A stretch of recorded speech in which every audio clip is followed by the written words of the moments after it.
কালকেতু কাউকু মহাৰাজ দৈবকীৰে বিবাহৰ দিনা হোৱা তৈপ্যবাণী বোধ কৰো তোমাৰ নহয় অবিদিত মহাৰাজ এটি এটি কৰি সাতটি সন্তান হত্যা কৰাৰ পাছতো গোকুলত ৰাম কৃষ্ণ কেনেকৈ জীয়াই থাকে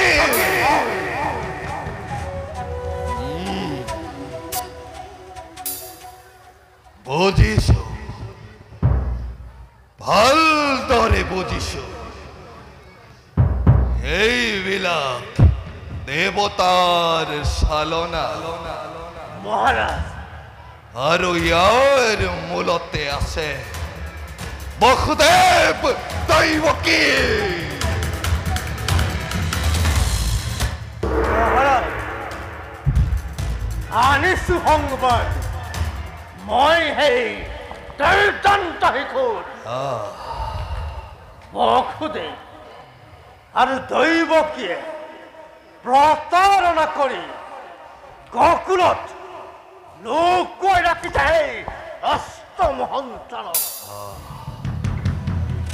সঁচা কথা কালকেতু মহাৰাজ দৈবকীৰে অষ্টম সন্তান যশোদা পুত্ৰ নহয় ই মাত্ৰ প্ৰতাৰণা তেন্তে এই কথা মহাৰাজে জানিব পাৰিছে কিন্তু কালকেতু মহাৰাজ সামান্য শিশু নহয়তো অঘাসুৰ বকাসুৰ ধেনুকাসুৰ আৰু বলম্বাসুৰ হান খেনা লাগে উতনাকুহি কৰিলে নিধন গোৱালৰ লৰা হৈ ইমান অহংকাৰ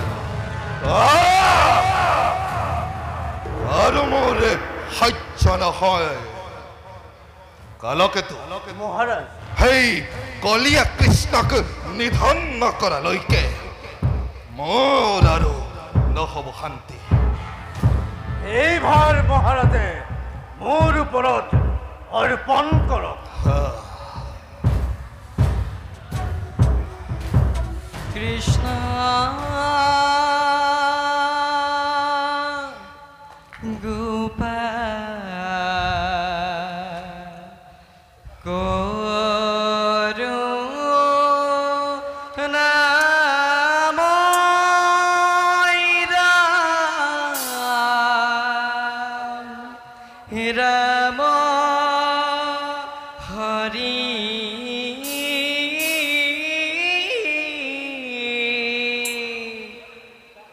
কালকেতু মহাৰাজ সুদূৰত শুনো কাৰোবাৰ মধুৰ কণ্ঠস্বৰ মহাৰাজ যোৱা ততালিকে বিচাৰ কৰা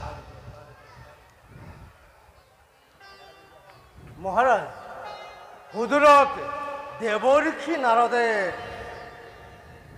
আমাৰ ৰাজসভালৈ কৰিছে আগমন দেৱঋষি নাৰদ যোৱা কালকেতু সন্মানেৰে লৈ আহা কৃষ্ণ ৰূপে দৈবকীত ভৈলায় অৱতাৰ শংখ চক্ৰ গদা পদ্ম কৰত তোমাৰ কৃষ্ণ গোপাল কৰুণাময় ৰাম ৰাব হৰি নাৰায়ণ নাৰায়ণ নাৰায়ণ আহক দেৱকী আপোনাৰ আগমনে পবিত্র করিলে মোরে মথুরা নগর। দেবরক্ষী মহারাজ। এখন গ্রহণ কর। মহারাজর জয় হোক। দেবরক্ষী মহারাজ গোকুলর রামকৃষ্ণর চিন্তায় মুখ অস্থির কৰি তুলিছে। মোৰ মোৰ সকলো বীৰ বীৰাঙ্গনা সেই ৰামকৃষ্ণই নিধন কৰিলে। নাৰায়ণ নাৰায়ণ। মোৰ মোৰ এই চক্ষুত টোপনি নোখোৱা হৈছে। কওক দেৱৰক্ষী, কি উপায়েৰে সেই ৰামকৃষ্ণক নিধন কৰিব পৰা যায়? মহাৰাজ আছে ইয়াৰ সহজ উপায়। সহজ উপায়? ও মহাৰাজ, আপুনি আপুনি চতুৰ্দশী তিথিৰ দিনা ধনু যজ্ঞৰ কৰক আয়োজন আৰু সেই যজ্ঞলৈ মহাৰাজ আপুনি ৰামকৃষ্ণকো কৰক নিমন্ত্ৰণ। ৰামকৃষ্ণ হা মহাৰাজে। আৰু যেতিয়াই তেওঁলোক আহিব তেতিয়া সহজেই দুয়োকে নাৰায়ণ।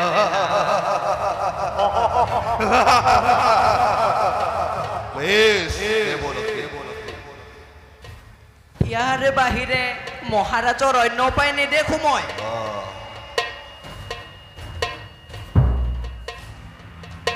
এবে আমি বিদায়হে মাগিছো। যাওক দেৱৰক্ষী।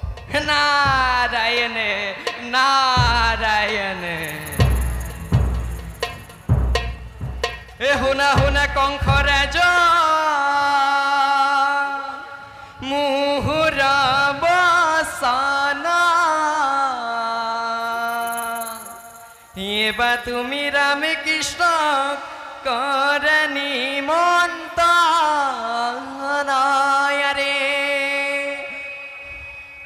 কৰিব নোৱাৰা যদি ৰামকৃষ্ণক নিধন।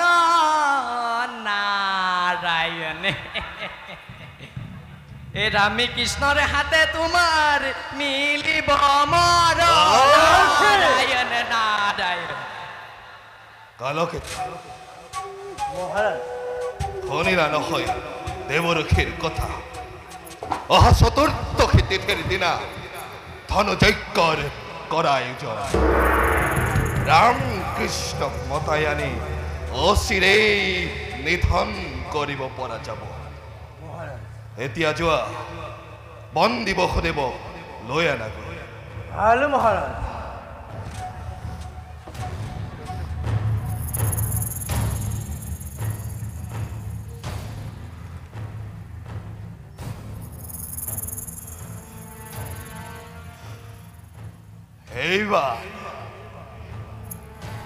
এইবাৰ কংসই যে ভয়ানক জালৰ সৃষ্টি কৰিছে, সেই জালৰ পৰা ৰামকৃষ্ণ সহজে ওলাই আহিব নোৱাৰে।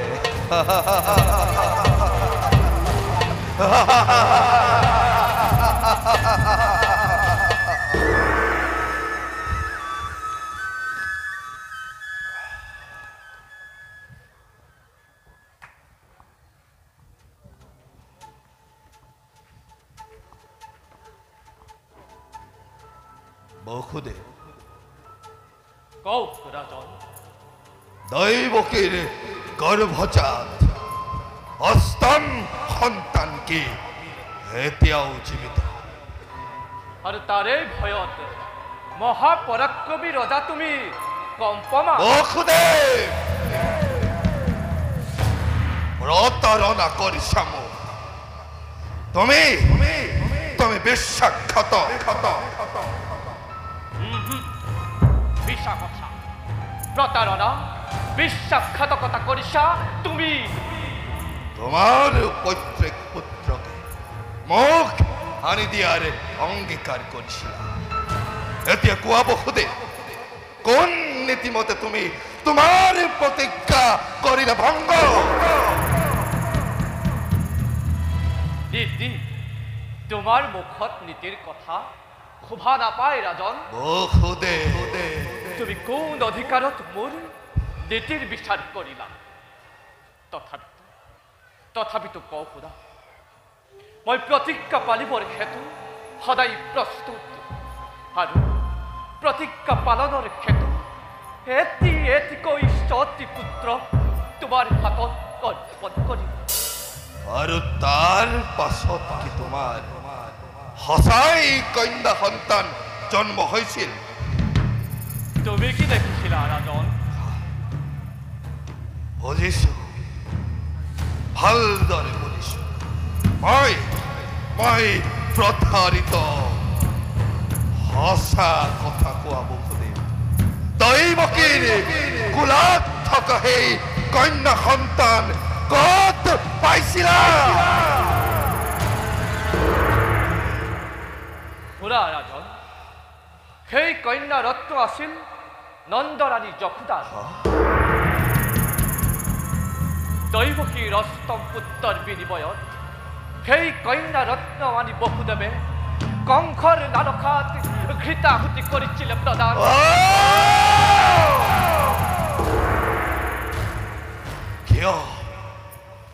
কিয় এনে বিশ্বাসঘাতকতা কৰিলা বসুদেৱ খুদা ৰাজন তুমি এই জানো মোক বিশ্বাসঘাতক হ'বলৈ বাধ্য কৰোৱা নাই আৰু তোমাৰ ৰাজভক্তই জানো মোক বিদ্ৰোহী কৰি তোলা নাই প্ৰবঞ্চক ৰজাৰ প্ৰজাইহে বিশ্বাসঘাতকতা কৰে সেই কথা ভালদৰে জানিবা ৰাজন তথাপিতো বসুদেৱ তুমি মোক ধন্যবাদ দিয়া এতিয়াও যে তুমি জীয়াই আছা এতিয়াও যে তোমাৰ মাংস শিয়াল চিকালে ভক্ষণ কৰা না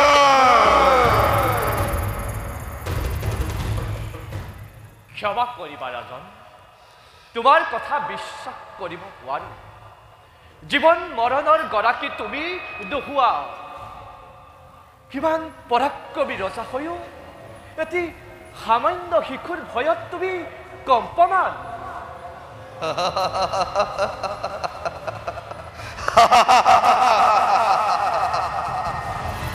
নাভাবিবা বসুদেৱ এটি সামান্য শিশুৰ হাতত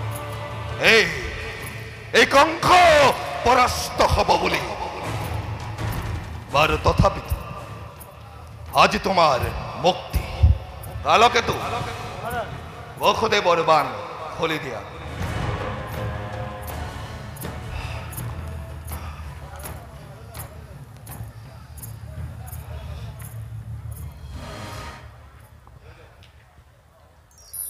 হঠাৎ এই ৰাজ অনুগ্ৰহৰ কাৰণ কি ৰাজন গোকুলৰ পৰা মোক ৰামকৃষ্ণক আনি দিয়া অসম্ভৱ ৰাজন এই ৰাজ মুকুট তাৰেই পুৰস্কাৰ কোনো দ্ৰব্যৰ প্ৰয়োজন নাই ৰাজন ভালদৰে ভাবিছো বসুদেৱ এই ৰাজ মুকুট কংসৰ অনুগ্ৰহ মথুৰাৰ ৰাজ সিংহাসন সকলো তোমাৰ লোক দেখুৱাবা ৰাজন এই বসুদেৱে কোনোদিনে লোকৰ দ্ৰব্যলৈ আশা কৰা নাই আৰু নকৰে তেতিয়া কি হ'ব জানা বসুদেৱ জানো ৰাজন যাৱজ্জীৱন কাৰাগাৰত থাকিব লাগিব কাৰাগাৰলৈ আৰু ভয় কিহৰ তোমাৰ অধীনৰ অৰ্ধেক শতাংশ আজি কাৰাগাৰতেই আবদ্ধ তালৈ আৰু ভয় কিহৰ কালকেতু মোক যথাস্থানলৈ লৈ বলা কালকেতু মহাৰাজ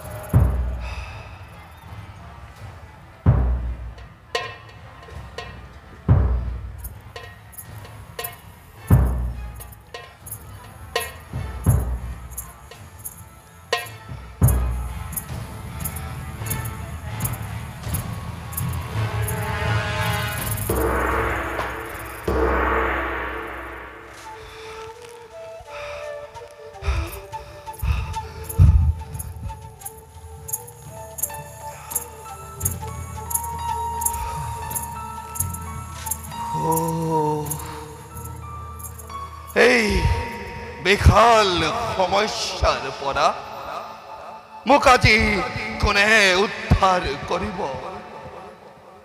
কাক পঠিয়াম কোনে আনি দিব ৰামকৃষ্ণক গকুলৰ পৰা কালকেতু দিয়া মোক ইয়াৰ এটি হিত উপদেশ মহাৰাজ মই ভাবো গুণী জ্ঞানী অকুৰেই এই কাৰ্য সমাপন কৰিব পাৰিব অকুৰ কাৰণ অকুৰৰ কথা ৰামকৃষ্ণই কেতিয়া আৰু মানা কৰিব নোৱাৰে মহাৰাজ উত্তম পৰামৰ্শ কালকেতু উপযুক্ত সেনাপতি তুমি এই ভোজৰাজ কংসৰ কালকেতু নকৰি পলম অতি শীঘ্ৰে অকুৰক লৈ আনাগৈ আদেশ নিৰুধাৰ্য মহাৰাজ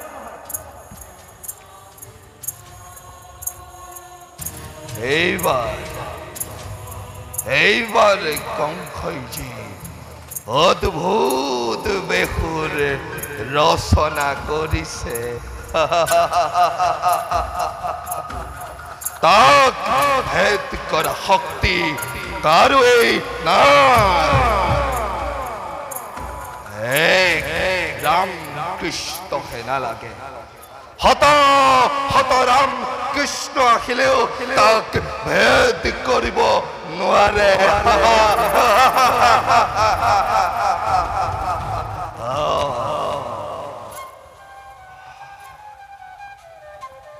মহাৰাজ প্ৰণিপাত গ্ৰহণ কৰিব অকুল তোমাক এটি মহান কাৰ্যৰ বাবে মাতি পঠালো কওক মহাৰাজ কেনে মহান কাৰ্য সমাধান কৰিব পাৰো শুনা অকুল মহাৰাজ অহা চতুৰ্দশী তিথিৰ দিনা ধনুযজ্ঞৰ মই কৰিছো আয়োজন সেই ধনুযজ্ঞত নানা ধৰণৰ খেল ধেমালিৰ উপৰি নানা ধৰণৰ খাদ্য দ্ৰব্যৰ লগতে মল্লযুদ্ধৰো কৰিছো আয়োজন মহাৰাজ গতিকে অকুল তুমি আজি এই গকুললৈ গৈ নন্দ ৰজাক নিমন্ত্ৰণ দিয়াৰ উপৰিও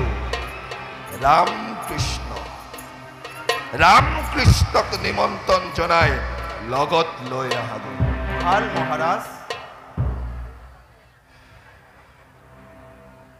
এই মোৰ সোণালী সুযোগ এই সুযোগতে ৰামকৃষ্ণক দৰ্শন কৰি মই মোৰ মনৰ বাঞ্ছা পূৰ্ণ কৰিম মহাৰাজ অকুল মই আজিয়েই গকুললৈ যাত্ৰা আৰম্ভ কৰিম উত্তম মহাৰাজ উত্তম অকুল তুমি এতিয়াই গকুললৈ যাত্ৰা আৰম্ভ কৰা ভাল মহাৰাজ মই এতিয়া আহিলো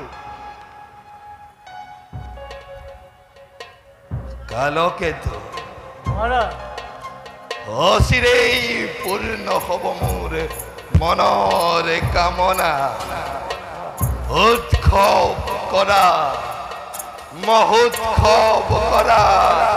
মহোৎসৱ কৰা কালকেতু